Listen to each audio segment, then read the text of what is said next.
घेऊन घ्यावं। गलती करायचं 3रा अध्याय आणि 13 वचनामध्ये काय लिहिलं मी वाचा, गलती 3:13।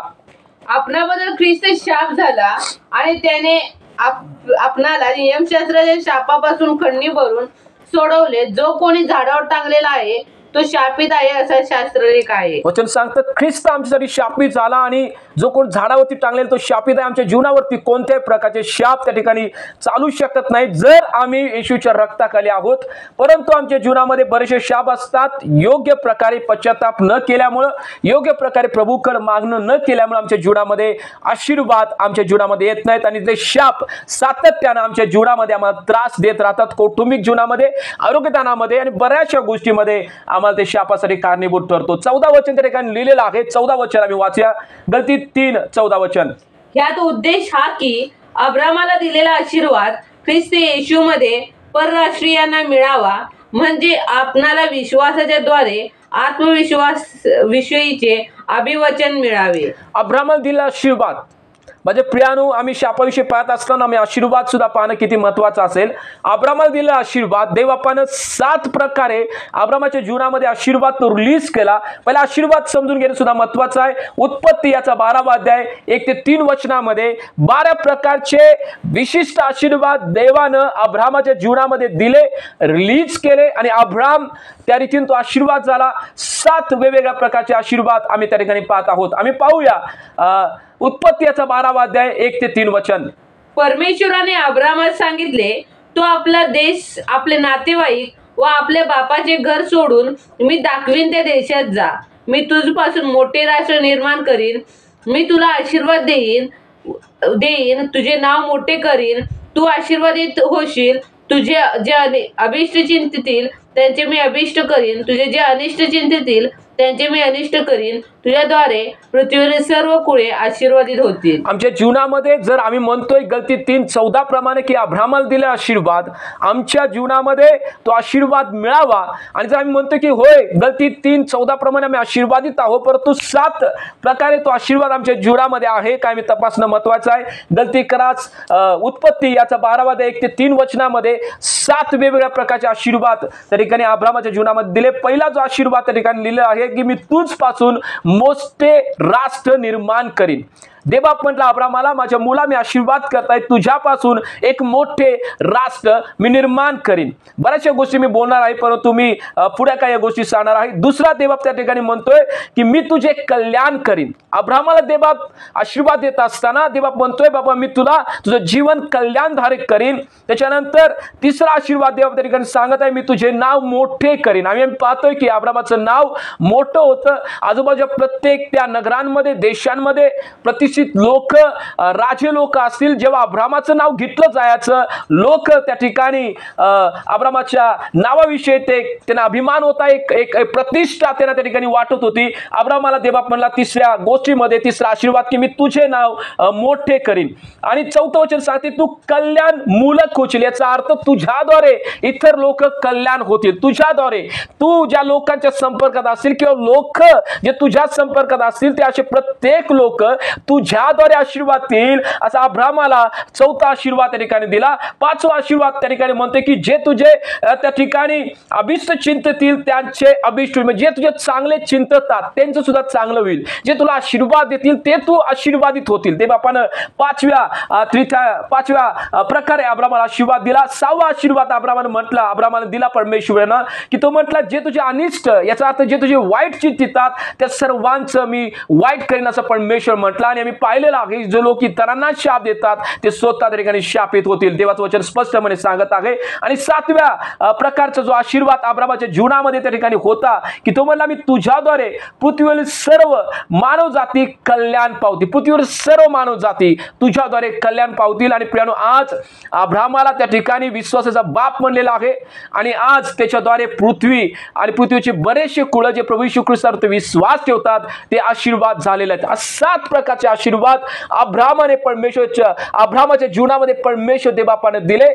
आणि जर आम्ही म्हणतोय की आम्ही अब्रामासारखा आशीर्वादित आहे, माझ्या जीवनावरती कोणत्याही प्रकारचा शाप नाही आहे असं जर कोण व्यक्ती म्हणत असेल, प्रेज लॉर्ड, परमेश्वर पित्याला धन्यवाद असो. परंतु मला त्या प्रत्येकाला विनंती करायची आहे, या 7 प्रकारे तुम्ही स्वतः तपासून पाहावं की खरोखर या 7 कॅटेगरीमध्ये मी बसतो आहे काय, आणि 7 कॅटेगरीमध्ये बसत असताना मी त्या ठिकाणी आशीर्वादित आहे काय. जर खरोखर या 7 कॅटेगरीमध्ये तुम्ही बसत आहात तर माझ्या प्रियानु परमेश्वर मी धन्यवाद देतो. कोणत्या प्रकारचा शाप तुमच्या जीवनामध्ये नाही आहे. परंतु जर त्या ठिकाणी या 7 गोष्टी आम्ही पाहिलेल्या आहेत आणि जर कोणती गोष्ट आमच्या जीवनामध्ये कमी पडते तर कोणत्या क्षेत्रामध्ये आमच्या जीवनामध्ये शाप असू शकतो, आणि नक्कीच योग्य पश्चातापाद्वारे, योग्य प्रार्थनेद्वारे आम्ही त्या शापातून मुक्त होऊ शकतो. आज आम्ही त्या ठिकाणी बहीण सुनीता यांची साक्ष ऐकली आणि सर्व गौरव आम्ही देवाला देत आहोत. आणि आज पवित्र शास्त्रामधून आम्ही त्या ठिकाणी परत शापाचे प्रकार पाहणार आहोत. कोणकोणत्या गोष्टीद्वारे मनुष्याच्या जीवनामध्ये शाप येतात.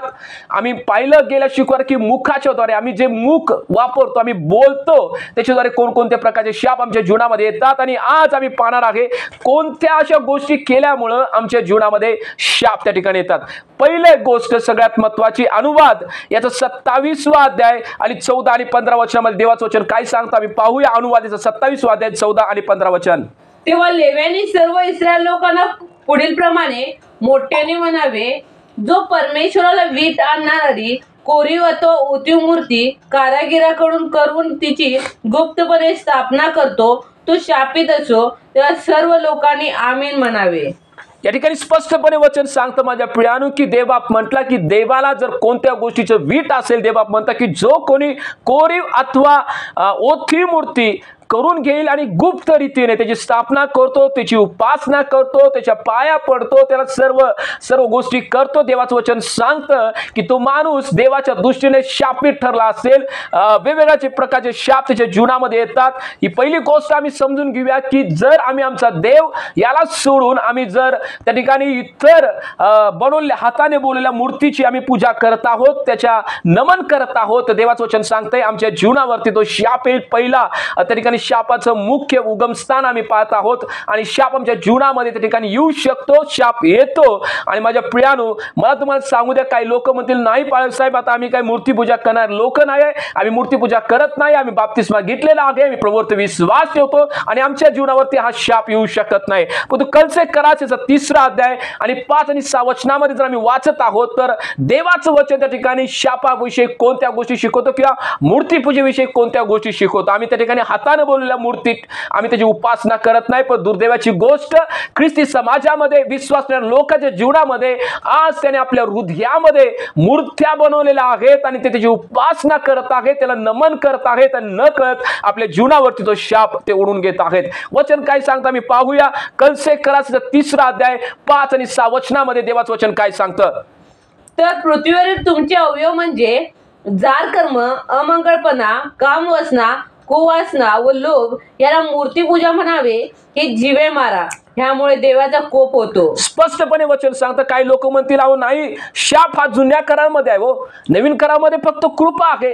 नवीन करारामध्ये त्या ठिकाणी कृपा असते, येशू ख्रिस्तानं त्या ठिकाणी शाप रद्द केलेला आहेत आणि जुन्या करारामध्ये फक्त शाप आहेत, नवीन करारामध्ये शाप नाहीत. परंतु नवीन कराराचे मी रेफरन्स तुम्हाला दाखवत आहे. असे लोक जर कोण म्हणतील की नक्कीच ही वचनं जी आज मी तुम्हाला नवीन करारामध्ये तुमच्याशी शेअर करणार आहे, नक्कीच तुम्ही शिकवण, देवाचं वचन स्पष्टपणे कलसे कराच्या 3ऱ्या अध्यायामध्ये 5-6 वचनामध्ये सांगतं की मूर्तीपूजा कशाला म्हणता येईल की जो कोणी प्रभूला ओळखतो, प्रभूच्या रक्तामध्ये शरीरामध्ये सहभाग घेतो, जो कोण प्रार्थना करतो, ते जीवनामध्ये जार कर्म आहे, जो अमंगळपणा आहे, तो कामवासना आहे, तो लोभ आहे आणि अशा प्रत्येक ज्या गोष्टी गर्व असेल आणि ज्या प्रत्येक ज्या गोष्टी प्रभूच्या वचनाच्या विरुद्धात, त्या जीवनामध्ये राग, त्या जीवनामध्ये क्रोध, त्याच्या जीवनामध्ये मत्सर, त्याच्या जीवनामध्ये पक्षभेद आणि अशा बऱ्याचशा गोष्टी ज्या दैहिक वासनेविषयी शिकवल्या जातात, देवाचं वचन सांगते अशा देहाची जे कर्म तुम्ही करत आहात तुमच्यासाठी ते मूर्ती तुम्ही बनवून टाकलेल्या आहात. आणि देवाचं वचन सांगतं अशा गोष्टी करण्याच्या जीवनामध्ये देवाचा कोप होतो. आणि शाप याचं जर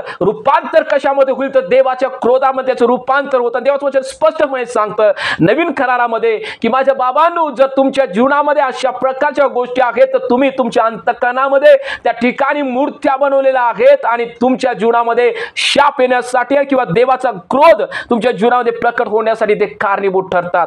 आणि जर अशा गोष्टी करतात, दुर्दैवाची गोष्ट आहे, जर कोणी ख्रिस्ताला ओळखून अजून जर कोणी व्यभिचारामध्ये असेल, अजून जर कोणी त्या ठिकाणी पापामध्ये असेल, आपलं जीवन प्रभूला पूर्णपणे समर्पित केलं नसेल, तरी सुद्धा प्रभूच्या रक्तामध्ये शरीरामध्ये कोणी सहभाग घेत असेल, आपलं हृदय जे पहिलं प्रेम आहे कोणी आमच्यामध्ये असेल, ज्यानं पहिलं प्रेम ख्रिस्ताबरोबर वाटणी केलेलं आहे, ख्रिस्ताला अर्ध प्रेम त्या ठिकाणी दिलेलं आहे आणि अर्ध प्रेम एका व्यक्तीला त्याला दिले असेल, मला तुम्हाला स्पष्टपणे सांगू द्या, देवाचा क्रोध आमच्या जीवनामध्ये यावा यासाठी तुम्ही दरवाजे उघडलेला आहात. देवाचं वचन सांगतं अनुवाच्या 6व्या अध्यायामध्ये तू आपला देव परमेश्वर याच्यावरती पूर्ण मनाने, पूर्ण जीवाने, पूर्ण शक्तीने तू प्रेम कर आणि तुझ्या प्रेमामध्ये त्या ठिकाणी कोणत्याही प्रकारचं त्या ठिकाणी वाटणी नसावी. परंतु आज जे मला तरुण मला ऐकत आहेत त्या तरुणांना मला सांगू द्या, विवाहाच्या अगोदर एखाद्या मुलावरती आणि एखाद्या मुलीवरती तुम्ही विशिष्ट प्रकारच्या प्रेम संबंधामध्ये जर तुम्ही अडकलेला असाल, मला तुम्हाला सांगू द्या, तुमचं प्रेम जर प्रभू ख्रिस्तावरती होतं त्याची वाटणी तुम्ही केलेल्या आहात. आणि प्रकटीकरणाचा 2 अध्याय 4व्या वचनामध्ये देवा म्हणतो, माझ्या मुला तुझ्या पहिल्या प्रेमाविषयी मला दोष देणं भाग आहे आणि तू बदलावीस ही माझी इच्छा आहे. आणि देवाचं वचन सांगतं की आम्ही जर त्या प्रकारे जीवन जगत आहोत, निर्गम याचा 20वा अध्याय 3 ते 5 वचनामध्ये जर आम्ही वचन वाचलं तर आमच्या 3ऱ्या 4थ्या पिढीपर्यंत आम्ही शाप आणून ठेवत आहोत आमच्या त्या वागण्यामुळे. आणि आम्ही बदलणं आवश्यक आहे आणि प्रभूला आज आम्ही समर्पण करणं आवश्यक आहे. निर्गम याचा 20वा अध्याय 3 ते 5 वचनामध्ये काय लिहिलेलं आहे?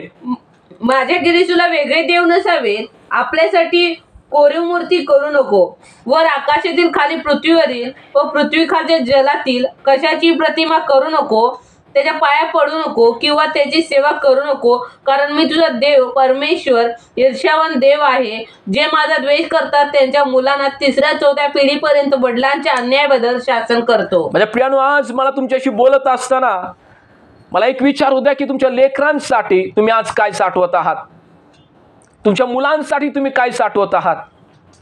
काही लोकांनी प्रॉपर्टी साठवली असेल, काही लोकांनी सोनं दागिने साठवले असेल, काही लोकांनी प्रॉपर्टी साठवली असेल, पण तुम्हाला विचारू द्या, तुम्ही आपल्या लेकरांसाठी काय साठवलेलं आहात? देवाचा क्रोध तुम्ही साठवून ठेवत आहात काय, का देवाचा आशीर्वाद तुमच्या जीवनामध्ये तुम्ही साठवून ठेवत आहात? आम्ही समजून घेऊया. हे वचन ऐकत असताना कदाचित सैतान अशा काही लोकांशी बोलत असेल की नाही, आम्हाला गोष्टी ऐकायला नको. देवाचा आत्मा तुमच्याशी माझ्याशी थेटपणे बोलत आहे. बोलत असताना आम्ही पश्चाताप अंतःकरण प्रभूकडे येणं किती महत्वाचं असेल. जो कोणी आपल्या जीवनामध्ये मूर्ती ठेवत आहे, परमेश्वर वचन सांगतं की अशा लोकांवरती देवाचा क्रोध होतो. जर एखादा व्यक्ती त्या ठिकाणी सैतानाच्या कोणत्याही समूह बरोबर जो तो भागीदारी करतोय, तो रिलेशनशिप करतोय, त्याच्यामध्ये सहभागी होतोय, जादूटोणा असेल, तंत्रमंत्र असेल, भविष्य पाहण्या जाण्यासाठी असेल, कुंडली पाहण्यासाठी जाणे असेल, शकून पाहण्यासाठी जाणे असेल, अशा ज्या ज्या गोष्टीमध्ये आम्ही सहभागी घेत आहोत, न कळत आमच्या जीवनामध्ये देवाचा क्रोध आम्ही ओपन करत आहोत, दरवाजा उघडत आहोत आमच्या जीवनामध्ये तो शाप यावा म्हणून. पहिली गोष्ट आम्ही समजून घेऊया की आमच्या जीवनामध्ये देवाच्या विरुद्धात वागण्याच्या द्वारे, आज्ञा मोडण्याच्या द्वारे आमच्या जीवनामध्ये आम्ही शाप आणत आहोत. या शुक्रवारी आम्ही पाहिलं की आमच्या बोलण्याच्या द्वारे, मुखाच्या द्वारे आम्ही शाप आणत आहोत.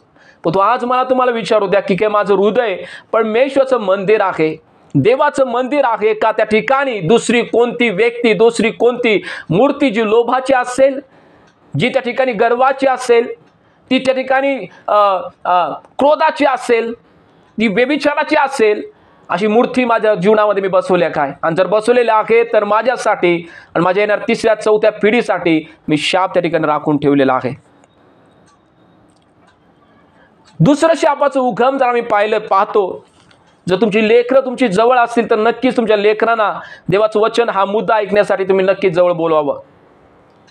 अनुवाद याचा 27वा अध्याय 17 वचनामध्ये देवाचं वचन काय सांगतं? अनुवाद याचा 27वा अध्याय 17 वचन 16. जो आपल्या बापाला किंवा आईला तुच्छ मानतो तो शापित असो, त्या सर्व लोकांनी आमेन म्हणावे. अनुवाद याचा 27वा अध्याय 16 वचनामध्ये देवाचं वचन सांगतं, जो आपल्या आई वडिलांना तुच्छ मानतो तो शापित असो. आज जर काही लोकांना आई वडील नसतील, त्यांचे आई वडील मरण पावले असतील, पण जर तुम्ही आठवा की बाबा मी माझ्या आई वडिलाचं कोणत्या प्रकारे आज्ञापालन करत नव्हतो. सगळ्याच आई जे सांगतात त्याच्या गोष्टीवर तुम्ही सहमत असावं असं मला म्हणायचं नाही आहे. कदाचित नियमशास्त्राच्या विरुद्धात, पवित्र शास्त्राच्या विरुद्धात ते वागायला सांगत असतील, मला त्या गोष्टी नाही सांगायच्या. परंतु कोणत्या गोष्टीमुळे तुम्ही आपल्या आईवडिलांची आज्ञा पाळत नव्हता काय? जर तुमच्या जीवनामध्ये कोणत्या विशिष्ट प्रकारामध्ये तुम्ही शापित आहात, शाप आहे, आजारपणाविषयी ज्या गोष्टी बऱ्याचशा आम्ही पाहिल्यात गेल्या शुक्रवारी, बऱ्याचशा गोष्टीमध्ये, आर्थिक गोष्टीमध्ये असेल, तर तुम्ही तुमच्या आईवडिलांचा मान सन्मान करता काय? तुम्ही तुमच्या आईवडिलांचा आदर करता काय? जर तुमचे आईवडील जरा जिवंत असतील तर त्यांचा मान सन्मान तुम्ही करावा. तुमचे आईवडील जर जिवंत असतील त्याचे शब्द तुम्ही ऐकावा. परंतु जर तुमचे आईवडील त्या ठिकाणी मरण पावले असतील तर तुम्ही पश्चाताप करू शकता की प्रभू, मी माझ्या आईवडिलाच्या विरुद्धात वागलो, मी माझ्या आईवडिलाच्या विरुद्धात बोललो, मला क्षमेचं तू अंतःकरण प्रभू दे आणि मी क्षमा मागत आहे आणि तुझं रक्त Ephesians 1:7 प्रमाणे मला मुक्तता देऊ दे. जर कोणाचे आईवडील मरण पावलेले असतील आणि जर त्यांनी आपल्या वडिलांच्या विरुद्धात वागले असतील, आईवडिलांनी काही चांगल्या गोष्टी सांगितल्या असतील, तुम्ही न कळत, तुम्हाला माहित नव्हतं, कदाचित तुम्ही प्रभूमध्ये त्यावेळी नसाल, पण आता जर तुम्हाला समजतंय तुम्ही पश्चाताप करावा, आपल्या आईवडिलाच्या आज्ञेत राहावं. Ephesians 1 मध्ये ती अभिवचनाचे एक आशीर्वाद जो आहे, या अभिवचनामध्ये आशीर्वाद जोडले, ज्या वचनामध्ये आशीर्वाद जोडलेला आहे, आई वडिलाचे जर आज्ञा पाळशील तर चिरकाळ होशील, दीर्घायुष्य होशील. जर जे कोण माझं ऐकत आहे, आपल्या आई वडिलाचा जर अपमान करत आहात, आपल्या आई वडिलाचा मान देत नाही, आपल्या आई वडिलाचा शब्द जर कोण ऐकत नसेल, माझ्या लेकरांनो लक्षात ठेवा, तुमच्या जीवनावरती न कळत तुम्ही त्या ठिकाणी शापासाठी दरवाजा उघडत आहात. तुमच्या एज्युकेशनमध्ये, तुमच्या वैवाहिक जीवनामध्ये तुम्ही आशीर्वाद होणार नाही. तुमच्या एज्युकेशनमध्ये, तुमच्या वैवाहिक जीवनामध्ये, तुमच्या करिअरमध्ये, तुम्ही एखादा जॉब करत असेल, व्यवसाय करत असेल, त्याच्यामध्ये तुम्ही आशीर्वाद होणार नाही. म्हणून तुम्ही त्या ठिकाणी जर आपल्या आईवडिलाच्या आज्ञा पाळत नसाल तर पश्चाताप करावं. तुमचे आईवडील जिवंत असतील, आईवडिलाकडे जा, आई या गोष्टीमध्ये मी तुझी आज्ञा पाळली नाही. कदाचित तुमचे आईवडील देवामध्ये नसतील, तुमच्या मनामध्ये हा प्रश्न पडत असेल आणि तुमच्या आईवडील म्हणतील की नाही तू चर्चला जाऊ नको, तर असं म्हणत नाही की त्या आईवडिलाच्या आज्ञा तुम्ही ऐकाव्या, असं अजिबात नाही प्रभूला सांगायचं. पण अशा कोणत्या गोष्टी ज्या तुम्ही तुमच्या आईवडिलाच्या विरुद्धात बोला, आईवडिलांना त्या ठिकाणी रागानं बोला किंवा त्या ठिकाणी आईवडिलाचा आदर सन्मान केला नाही. बरेचसे लोक आपल्या आईवडिलांना अक्षरशः शिवीगाळी करतात. माझ्या जीवनामध्ये मला ठाऊक आहे, मला माहित आहे, मी प्रभूमध्ये नसताना सुद्धा माझ्या आईवडिलांना मी कधी शिवी दिली नाही, मी कधी शिवीचा वापर केला नाही. मी त्या ठिकाणी एका विशिष्ट समाजामध्ये राहायला होतो, तिथं मी नेहमी माझ्या नेत्रानं पाहत होतो, कानानं ऐकत होतो की मुलं उठता बसता आपल्या आईवडिलांना शिवीगाळी करतो. मी माझ्या जीवनामध्ये प्रभू नसताना सुद्धा मी माझ्या आईवडिला कधी शिवीगाळी केली नाही. पण आज दुर्दैवाची गोष्ट, लोक मोठी झालेली आहेत, आईवडिलांनी कष्ट करून झिजून आपल्या लेकरांना मोठं केलेलं आहे, करिअरविषयी विचार करतात, रात्रभर विचार करतात, पोटात अन्न जात नाही त्या विचारांच्या, आणि त्यांची पोरं आज ते आपल्या आईवडिलाचा सन्मान करत नाहीत, मान देत नाही आहे. चुकीच्या गोष्टीला तुम्ही सामील व्हा आपल्या आईवडिलांना, असं मला नाही म्हणायचं. जर तुमचे आईवडील तुम्हाला योग्य डायरेक्शन करत आहेत, प्रभूचं भय त्याच्या जीवनामध्ये आहे, जरी प्रभूचं भय त्याच्या जीवनामध्ये नसेल, परंतु जर तुमचे आईवडील योग्य मार्गदर्शन करताय तुम्ही ऐकावं. बरेचसे लोकांना आता त्या ठिकाणी मोठ्या समाजामध्ये, हायफाय समाजामध्ये राहत असतात, आईवडिलाचा, आईचा, वडिलाचा घोडोघडीला अपमान करतात. हे तुला काय समजतंय? हे तुला काय माहित आहे? हे तू काय सांगतेस? हे आम्हाला भरपूर माहित आहे. हे गप तुला काही समजत नाही. ओ पप्पा तुम्हाला काही समजत नाही. आता आम्ही त्या ठिकाणी 5Gच्या जमान्यामध्ये राहणारे लोक आहोत आणि तुमच्यापेक्षा ज्ञान आम्हाला भरपूर माहित आहे. आम्ही त्या ठिकाणी कम्प्युटर आणि लॅपटॉपच्या जमान्यामध्ये राहणार आहोत आणि आम्हाला भरपूर ज्ञान माहित आहे आणि तुम्ही आम्हाला शिकवा याची आवश्यकता नाही. मला तुम्हाला सांगू द्या की न कळत आम्ही आम्ही आमच्या आईवडिलाचा आदर करत नसल्यामुळे न कळत आमच्या जीवनामध्ये शापाला आम्ही आमंत्रित करत आहोत. जर आज माझं प्रभूचं वचन ऐकत असताना जर कुणाच्या जीवनामध्ये या गोष्टीविषयी पश्चाताप येत आहे तर नक्कीच तुम्ही पश्चाताप करावा. तुमची आई, तुमची वडील जर जिवंत असेल त्याच्याकडे जावं आणि म्हणावं की प्रभू, माझ्या पित्या, माझी आई, मी चुकलो आणि मला तुम्ही क्षमा करावी. तुमच्या अश्रूच्या डोळे, तुमचं समर्पण, त्याच्या पित्यात असलेला आदर, पश्चाताप तुम्ही व्यक्त करावा. देवाचं वचन स्पष्टपणे आज प्रत्येकाशी बोलत आहे. जो कोणी आपल्या आई वडिलाचा आदर करत नाही, वचन आम्ही वाचलेलं आहे, अनुवाद याचं 27 अध्याय 16 वचनामध्ये, जो कोणी आपल्या आई वडिलाला तुच्छ मानतो, वचन सांगते तो शापित असो. आहे काय कोण आपल्यामध्ये देवाचं वचन ऐकून आज पश्चातापाद्वारे आपल्या आई वडिलांकडे सबमिट करेल? आहे काय कोण आपल्यामध्ये जर आई वडील त्याची मृत्यू पावली असेल, प्रभूकडे प्रार्थना केली की प्रभू मी माझ्या आई वडिलाचं ऐकलं नाही, मी त्यांचा मान सन्मान केला नाही, प्रभू मला तू क्षमा करावी, रक्त मी माझ्या जीवनावरती घेत आहे. जे आपल्या आई वडिलाचा सन्मान करतं, मी म्हटलं की त्यांच्या जीवनामध्ये त्या ठिकाणी त्याच्या करिअरमध्ये ते आशीर्वाद नसणार आहेत, त्याच्या वैवाहिक जीवनामध्ये ते आशीर्वाद नसणार आहेत, त्यांच्या आर्थिक गोष्टीमध्ये ते आशीर्वादित नसणार आहेत. नक्कीच देवाचा आत्मा आज माझ्याशी तुमच्याशी स्पष्टपणे बोलत आहे. अशी व्यक्ती जी मला ठाऊक आहे ती 40 वर्षाची होती, ज्याला आपल्या आई वडिलाचा मान सन्मान केला नाही, ज्याने आपल्या आई वडिलांविषयी त्या ठिकाणी कटुता मनामध्ये ठेवली होती. असा जो व्यक्ती 40 वर्षाचा हट्टागट्टा मुलगा त्या ठिकाणी कर्करोगाने कॅन्सरनं मरण पावला, कारण न कळत त्याने आपल्या जीवनामध्ये आई वडिलाचा आदर न करत असल्यामुळे शापासाठी आपल्या जीवनामध्ये दरवाजे त्याने उघडलेले आहेत. देवाचं वचन स्पष्टपणे सांगत आहे आपल्या वडिलाचा मान सन्मान आम्ही करावा. तिसरी गोष्ट, अनुवाद याचा 27 अध्याय 17 वचन काय सांगता, मी पहिल्यांदा वाचूया. अनुवाद याचा 27 अध्याय 17 वचन. जो आपल्या शेजाऱ्याच्या शेताच्या सीमेची खून सरकवितो तो शापित असो. त्या सर्व लोकांनी आमीन म्हणावे. आम्ही 19 वचन वाचूया. जो उपरी अनाथ व विधवा यांचा विपरीत न्याय करतो तो शापित असो. अनुवाद याचा 27 अध्याय आणि 17 आणि 19 वचनामध्ये देवबाप आम्हाशी बोलत असताना तो म्हणत आहे, जे कमजोर आणि जे असमर्थ लोक आहेत त्याच्याशी अन्यायाने वागू नका. जे लोक कमजोर असमर्थ आहेत त्या लोकांशी अन्यायाने वागू नका, नाहीतर न कळत देवाचं वचन. अनुवाद याचा 27 अध्याय 17 आणि 19 वचनाप्रमाणे आम्ही त्या ठिकाणी आमच्या जीवनावरती शाप यावेत यासाठी आमंत्रण आम्ही करत आहोत. आम्ही आमच्या ताकदीचा कधी त्या ठिकाणी गैरवापर करू नये.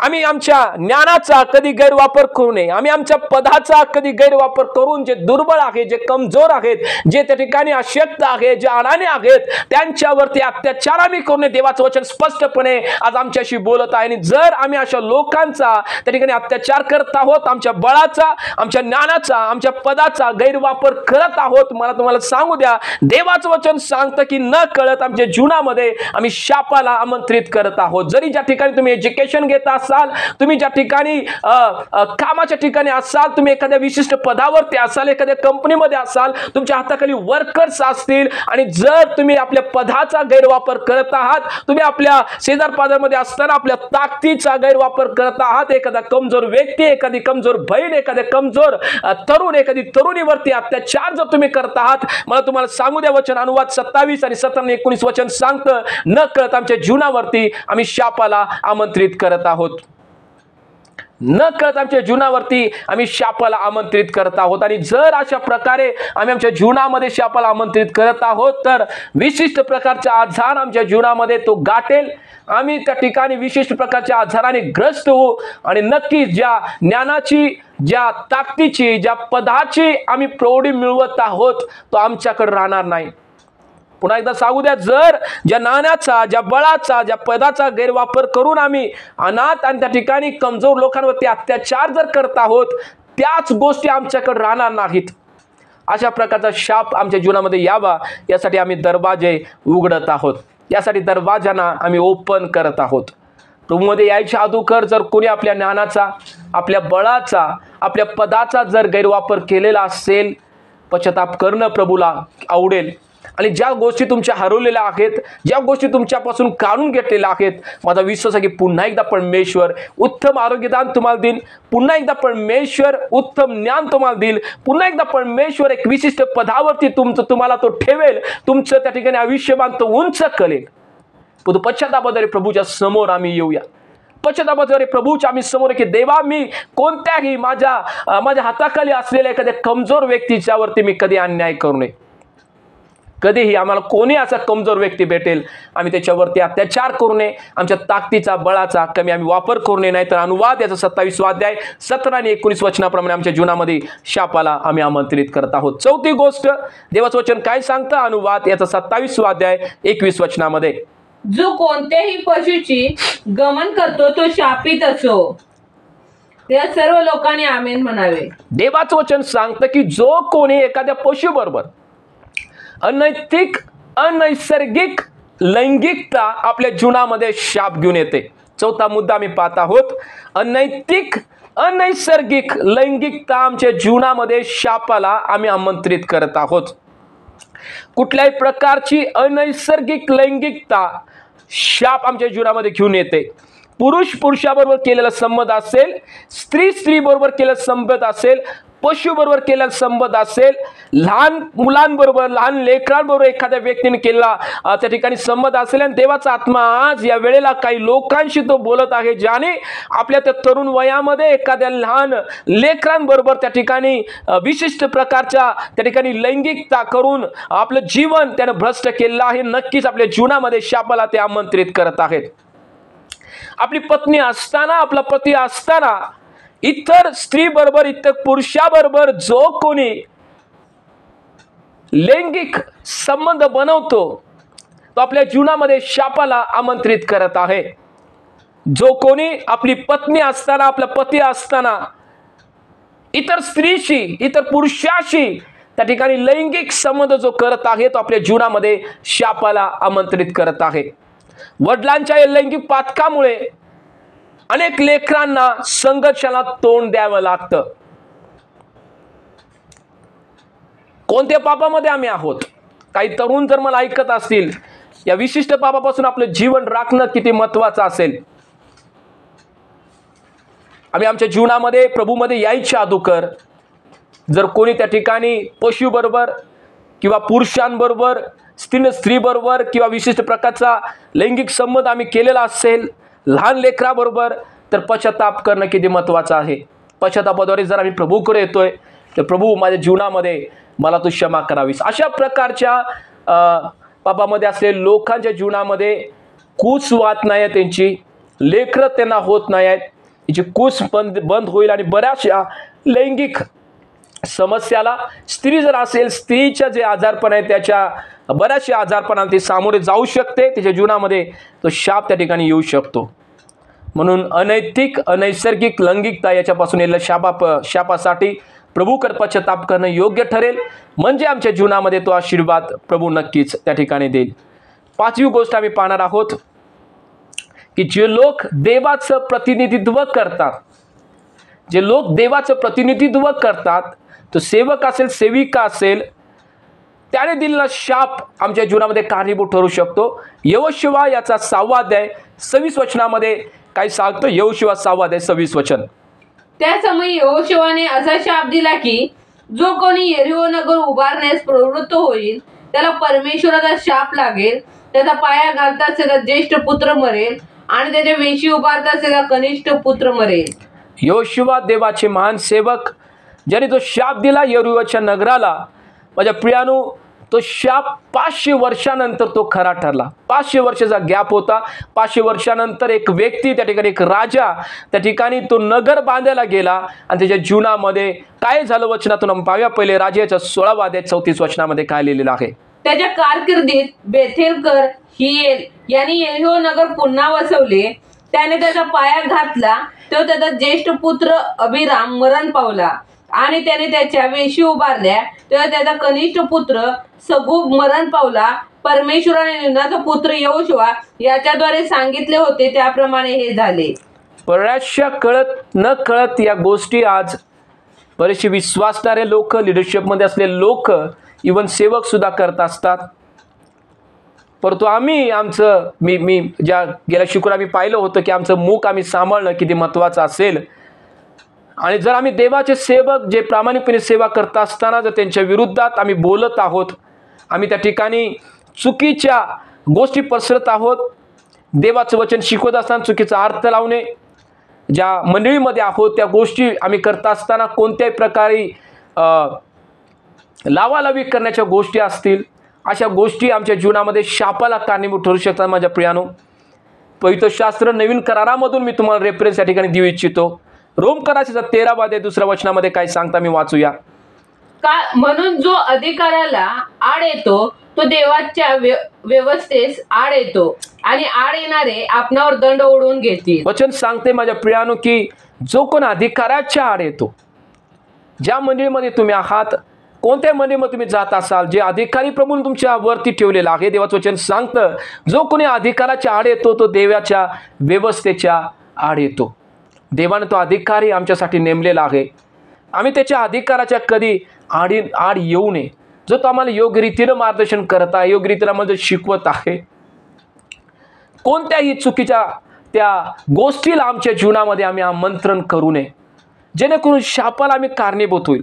वचन आम्ही स्पष्टपणे वाचले की जो कोण अधिकाराच्या आड येतो देवाच्या व्यवस्थेच्या आड येतो, आणि देवाचं वचन सांगते की त्या ठिकाणी तो स्वतः देवाच्या क्रोधाला स्वतः दंड आपल्या जीवनावरती ओढून गेल्याचं देवाचं वचन सांगतं. म्हणून आमच्या अधिकाराच्या अधीन राहणं किती महत्त्वाचं असेल.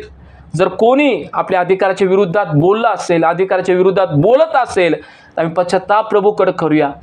आमच्या जीवनामध्ये पश्चाताप आम्ही मागूया. जर आम्ही त्या गोष्टी करत आहोत तर आम्ही आत्मिक जीवनामध्ये कधीही लिफ्टअप होणार नाही. आम्ही आत्मिक जीवनामध्ये कधी उंचवलं जाणार नाही. आम्ही कितीही प्रार्थना करू, कितीही काय करू, आमचे जीवनमान आत्मिक जीवनामध्ये कधी उंचवलं जाणार नाही. माझ्या प्रियानो, 4 वचन काय सांगते आम्ही वाचूया. रोम 13 4 वचन. कारण तुझ्या हितासाठी तो देवाचा सेवक आहे, पण जर तू वाईट करशील तर त्याची भीती बाळग. कारण तो तलवार व्यर्थ धारण करीत नाही, तर क्रोध दाखवण्याकरता वाईट करण्याचा सूड घेणारा असा तो देवाचा सेवक आहे. देवाचं वचन स्पष्टपणे सांगतं माझ्या प्रियानो. या ठिकाणी देवबाप म्हणतोय की जो सेवक प्रभूने तुला दिलेला आहे तो तुझ्या हितासाठी आहे.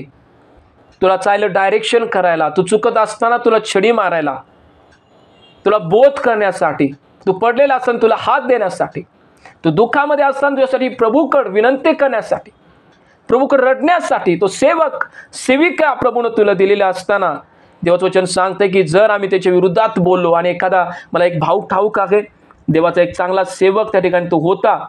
आम्ही सेवकांनी सुद्धा, जर कोण सेवक मला ऐकत असेल, सेवकांनी सुद्धा पुलपीटवरती उभारताना आम्ही योग्य शब्दाचा वापर करावा. आणि तो भाऊ मला ठाऊक आहे की एक त्याचा जवळचा एक व्यक्ती होता, आणि तो त्याचा पाहुणाच होता, आणि तो नेहमीच स्टेजवरती उभारून तो सेवक त्या ठिकाणी बोलत असताना शापाचा उच्चार करायचा. देवाचं वचन घेताना शापाचा उच्चार करत होता. माझ्या बहिणीनं तो भाव त्या ठिकाणी पापामध्ये होता. आपली पत्नी असताना सुद्धा एका स्त्रीच्या संबंधामध्ये तो अडकलेला होता, आणि देवाच्या सेवकाने पुलपीटवरती उभारून बऱ्याचशा शापाची वचनं वापरलीत. मी माझ्या डोळ्यानं पाहिलेलं आहे. माझ्या प्रियानो, तो व्यक्ती कॅन्सरमध्ये मृत्यू पावला. सेवक जर कोण ऐकत असेल, आमचे शब्द आम्ही नक्कीच जपून वापरणं महत्त्वाचं ठरेल. कारण जर आम्ही इतरांसाठी शाप घोषित करत आहोत, मी लास्ट टाइम तुम्हाला सांगितलं होतं की एक बॉल आहे शाप, म्हणजे जेव्हा आम्ही फेकतो शब्द, आम्ही जेव्हा फेकतो त्या स्पीडनं आमच्याकडे परत येतात. वचनसुद्धा आम्ही पाहिलं होतं नीतीसुद्धाच्या वचनामध्ये. आमचे शब्द वापरणं महत्त्वाचं असेल. आणि जर आमच्या जीवनामध्ये देवाच्या सेवकाकडून प्रशंसा व्हावी, आशीर्वाद आम्हाला मिळावा, देवाचं वचन 3 वचनामध्ये काय सांगते पाहूया. कारण चांगल्या कामाला अधिकाऱ्याची भीती असते असे नाही, तर वाईट कामाला असते. तेव्हा अधिकाऱ्याची भीती नसावी अशी तुझी इच्छा असल्यास चांगले ते कर, म्हणजे त्याच्याकडून तुझी प्रशंसा होईल. देवाचं वचन स्पष्टपणे सांगतं, माझ्या मुला तू चांगलं कर. बऱ्याचशा मंडळांमध्ये काय होतं की कधी कधी एखादा व्यक्ती चांगलं करत असतो, परंतु योग्य मान सन्मान त्याचा होत नाही, योग्य त्याच्याविषयी प्रशंसा केली जात नाही. मग तो व्यक्ती काय करतो, निराश होतो. एक तर ती मंडळी सोडून जातो, किंवा त्याच मंडळीमध्ये राहतो, काम तर करतो, पण तो माघारी तो ठिकाणी कुरकुर करत असतो, तो बोलत असतो. अशा लोकांना मला सांगायचं आहे, माझ्या भावांनो, माझ्या बहिणींनो, जर प्रभूचं तुम्ही काम करतात मंदिरामध्ये, ते कोणत्या सेवकासाठी, कोणत्या मंडळीसाठी तुम्ही करत नाही. कलसे 3:23 सांगतं, जे काय तुम्ही करत आहात ते प्रभूसाठी करत आहात. भले त्या सेवकानं तुमचा मान सन्मान केला नसेल, बरं त्या सेवकानं तुम्हाला त्या ठिकाणी लिफ्टअप केलं नसेल, स्टेजवरती उभा राहून तुमची प्रशंसा केली नसेल, मला तुम्हाला सांगू द्या, राजांचा राजा, प्रभूंचा प्रभू, जो स्वर्गामध्ये विराजमान आहे, तो नक्कीच तुमचा मान सन्मान करेल. नक्कीच तुमची पाठ तो पाठेल, नक्कीच तुम्हाला अप्रिशिएट तो करेल, कारण तुमचं हृदय प्रभूसाठी आहे आणि प्रभू तुमचा मान सन्मान करेल. मी विश्वास ठेवतो माझ्या जीवनामध्ये त्या गोष्टीचा मी अनुभव घेतलेला व्यक्ती आहे. मी ज्या व्यक्तीबरोबर मी सेवा कार्य करतो तो मला त्या ठिकाणी मान सन्मान प्रभूचं काम करत असताना मिळालं नाही. मी 10 वर्ष प्रभूसाठी झटलो. मी माझा परिवार, माझे लेकरं घेऊन मी माझं जीव रात्र जीवन मी प्रभूसाठी समर्पित कर, दिवस रात्र मी एकत्र केला. परंतु मी प्रभूसाठी मी केलं. मी माझ्या लहान लेकरांना घेऊन मी प्रभूसाठी केलं आणि प्रभूनं माझी भरपाई केली आणि प्रभूनं माझं जीवन माझं उंच केलं. प्रभूनं मला आशीर्वादित केलं. मी त्या देवाच्या वचनावरती विश्वास ठेवतो की जो देव जे कोण त्याच्यासाठी करतात त्या प्रत्येकाला तो आशीर्वाद करणारा देव आहे. मला ठाऊक आहे माझ्या जीवनामध्ये मी 10 वर्ष मी तो संघर्ष केलेला आहे की प्रभूनं माझं जीवनमान उंच करावं आणि प्रभूनं माझं जीवनमान उंच केलेलं आहे आणि मी आशीर्वादित आहे माझ्या जीवनामध्ये. मी जे काय करत आहोत ते प्रभूसाठी करत आहोत आणि देवाचं वचन सांगतं जो कोणी करतो तो प्रभूसाठी करतो आणि प्रभू नक्कीच त्याची परतफेड करेल. जर तुम्ही देवाच्या मंदिरामध्ये काम करत आहात आणि काम करत असताना तुम्ही कोणत्या प्रकारची कुरकुर न करता गप्पपणे चुपचापपणे जर प्रभूसाठी करत आहात, मला तुम्हाला सांगू द्या परमेश्वर ते बाप तुमचं जीवन उंचल्याशिवाय राहणार नाही. परमेश्वर ते बाप तुमचं जीवन आशीर्वादित केल्याशिवाय राहणार नाही. मी प्रभूच्या वचनावरती विश्वास ठेवतो. ही वेळ आहे तुम्ही सुद्धा विश्वास ठेवावी आणि प्रभूच्या वचनाचं अनुकरण करावं की होय प्रभू माझं जीवन उंच मान करेल, प्रभू माझं जीवन उंचावेल, माझ्या जीवनामध्ये तो आशीर्वाद तो घेऊन येईल. मला यहोशुआ ठाऊक आहे, मला अलिशा ठाऊक आहे. जो अलिशा जो एलियाच्या हातावरती पाणी घालणारा होता, जो यहोशुआ मला ठाऊक आहे जो मोशेसाठी ताट वाढत असेल, जो यहोशुआ मला ठाऊक आहे जो त्या ठिकाणी मोशेला त्या ठिकाणी त्याचे कपडे धुत असेल. मला जो अलिशा माहित आहे जो त्या एलियाचं त्या ठिकाणी अंथरून तो घालत होता. आणि प्रभूनं पाहिलं आणि तो यहोशुआ मला ठाऊक आहे मोशे नंतर वचन सांगते यहोशुआच्या 3ऱ्या अध्यायामध्ये मला वाटते 15 वचन असेल की वचन सांगते सर्व हयातीत इस्रायल लोकांनी यहोशुआचं भय धरलं, परमेश्वरानं त्याचं मान वाढवलं, परमेश्वरानं त्याची प्रतिष्ठा वाढवली. मला तो अलिशा ठाऊक आहे की ज्यानं प्रभूसाठी एलियापेक्षा दुप्पट चमत्कार केले, कारण जो काय तो करत होता प्रभूसाठी करत होता. प्रभू जीवनमान उंच करतो, प्रभू लिफ्टअप करतो. एक वेग ठरलेल्या योग्य वेळेपर्यंत आम्ही वाट पाहणं आणि प्रभूसाठी शांततेने करणं, कोणत्या प्रकारची कुरकुर न करता. परमेश्वर नक्कीच माझा विश्वास आहे तो आमच्या कोणत्याही त्या गोष्टीविषयी उतराई किंवा परतफेड करणार नाही असा नाही. देवाचं वचन सांगतं आमचा देव अन्यायी परमेश्वर नव्हे, तो न्याय करणार परमेश्वर आहे. माझ्या जीवनामध्ये परमेश्वर न्याय केला, प्रभूनं माझं जीवन मान उंचवलं. एक संदेशासाठी मी माझं जीवन तरसत होतो. एक अर्ध्या तासाचा मला संदेश मिळावा मी तरसत होतो की मला संदेश देण्यासाठी संधी द्यावी, परंतु मला संदेश देण्यात आले नाही. जे लोक आत्मिकरित्या त्या ठिकाणी बलशाली नव्हते ते लोक त्या ठिकाणी स्टेज उभारून प्रभूचं नाव शिकवत होते, पण तुम्ही चेअरवरती त्या ठिकाणी माग शांतपणे बसलेला ते व्यक्ती आहे. परंतु प्रभूनं माझं जीवन पाहिलं, प्रभूसाठी माझं समर्पण पाहिलं आणि प्रभूनं माझं जीवनमान उंच केलं आणि मी पाहत आहे की प्रभू मला आशीर्वाद करत आहे. आमच्या जीवनामध्ये जे आम्ही करत आहोत ते प्रभूसाठी करत आहोत. कोणत्याही सेवकाविषयी न बोलता कुरकुर न करता आम्ही निमूटपणे प्रभूचं काम करूया. मी व्यक्ती असा आहे ज्याचा अनुभव घेतलेला आहे की प्रभू स्तोत्र 34:8 मध्ये वचन सांगतं प्रभू किती चांगला याचा अनुभव घेऊन पहा. माझ्या जीवनामध्ये तो प्रभूच्या चांगुलपणाचा अनुभव घेतलेला आहे. माझा विश्वास आहे की देवबाप तुमच्याशी माझ्याशी नक्कीच आज बोललेला आहे. देवबाप तुमच्याशी माझ्याशी नक्कीच बोललेला आहे. ज्या 5 गोष्टी आम्ही पाहिलेल्या आहेत येत्या शुक्रवारी सुद्धा अनेक अशा गोष्टी पाहणार आहे की ज्याच्यामुळे आमच्या जीवनामध्ये त्या ठिकाणी शाप येतात. देवबाप आज परमेश्वर तुम्हाला प्रत्येकाला वचनाद्वारे आशीर्वादित करो. परमेश्वर तुम्हाला विशिष्ट प्रकारच्या जीवनामध्ये तुमचं जीवनमान उंचवण्यासाठी तुमच्या जीवनामध्ये तुम्ही बलशाली व्हावं. परमेश्वर नक्कीच या गोष्टीवर तुम्हाला आशीर्वादित करो.